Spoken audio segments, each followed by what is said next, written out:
नमस्कार विद्यार्थी मित्रांनो, ज्ञानदीप स्वाध्यायामध्ये पुन्हा एकदा तुम्हा सर्वांचे स्वागत आहे। आज आपण छत्रपती शिवाजी महाराज यांच्या जयंतीनिमित्त म्हणजेच शिवजयंतीनिमित्त त्यांच्याविषयीची माहिती, भाषण किंवा निबंध पाहणार आहोत। चला तर मग विद्यार्थी मित्रांनो, माहितीस सुरुवात करूयात। शिवनेरीवर एक तारा चमकला, जिजाऊंच्या पोटी सिंह जन्मला।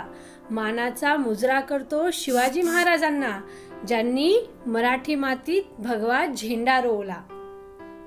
19 फेब्रुवारी 1630 या सोनियाच्या दिनी शिवनेरीवर तोफांचा कडकडाट झाला। सनई चौघडे वाजले, साऱ्या आसमंतात आनंदाची उधळण झाली।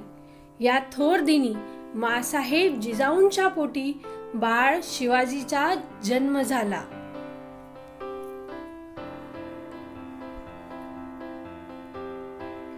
शिवनेरी गडावरील शिवाई या देवीमुळे माता जिजाबाई यांनी त्यांचे नाव शिवाजी असे ठेवले आणि त्यांना आपण शिवाजी राजे, शिवबा किंवा शिवराय अशा अनेक नावांनी ओळखतो।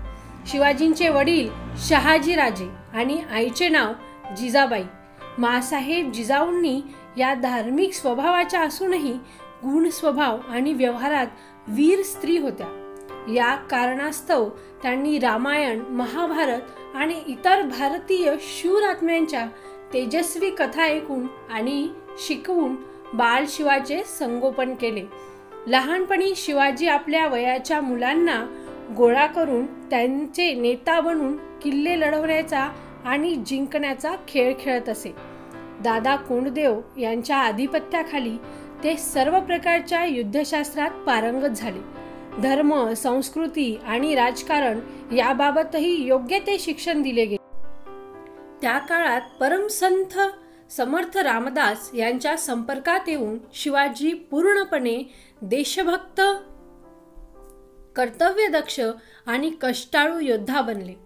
बाळ शिवाजीने बालवयातच स्वराज्य स्थापन करण्याचे अवघड स्वप्न पाहिले।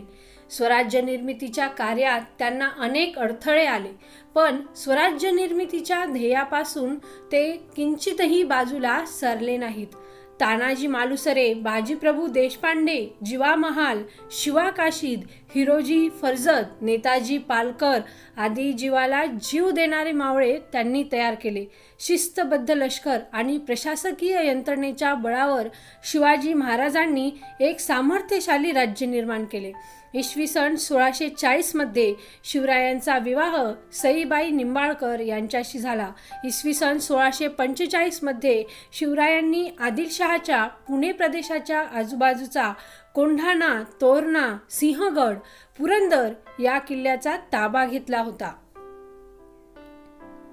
अफझल खानाने प्रतापगडावर शिवरायांना ठार मारण्याचे षडयंत्र रचले होते, पण शिवरायांनी खानाचा डाव ओळखला आणि गनिमी काव्याचा उपयोग करीत अफझल खानाचा शिवरायांनी वध केला। याच गनिमी काव्याचा उपयोग करून शिवरायांनी अनेक लढाया जिंकल्या। या घटनेवरून महाराजांची दूरदृष्टी दिसून येते। स्वराज्य स्थापनेची प्रतिज्ञा, स्वराज्याचे तोरण, गड आला पण सिंह गेला, प्रतापगडावरील पराक्रम, आग्र्याहून सुटका व शाहिस्ते खानाची फजिती असे अनेक प्रसंग त्यांच्या शौर्य, पराक्रम आणि मत्सुदेगिरीची माहिती पटवून देतात। शिवाजी महाराज हे अष्टपैलू, सर्वगुण संपन्न व्यक्तिमत्व होते। त्यांची प्रजेवर अन्याय, अत्याचार करणाऱ्या शत्रूंचा बंदोबस्त केला। आपले अवघे आयुष्य त्यांनी प्रजेच्या कल्याणासाठी खर्च केले। शेतकऱ्यांच्या गवताच्या काडीलाही धक्का लागणार नाही याची ते दक्षता घेत असत।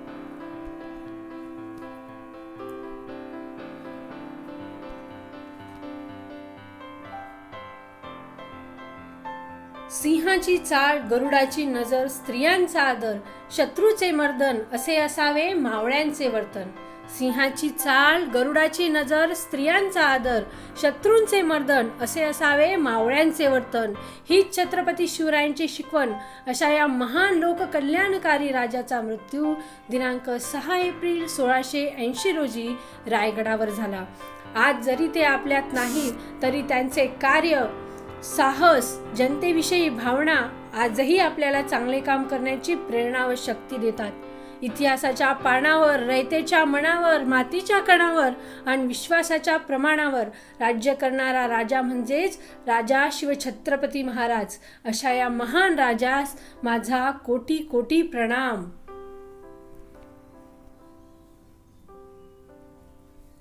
राजे असंख्य झाले आजवर या जगती, पण शिवबा समान मात्र कुणी न झाला. गर्व ज्याचा असे या महाराष्ट्राला, एकची तो राजा शिवबा झाला, एकची तो राजा शिवबा झाला. जय भवानी, जय शिवराय. जय हिंद, जय महाराष्ट्र, जय शिवराय. मित्रांनो, तुम्हाला हा व्हिडिओ आवडला असल्यास तुमच्या मित्रांना देखील शेअर करा आणि चॅनलला सबस्क्राईब केले नसल्यास सबस्क्राईब करून घ्या. खेळा, खा, अभ्यास करा, खूप मस्त रहा.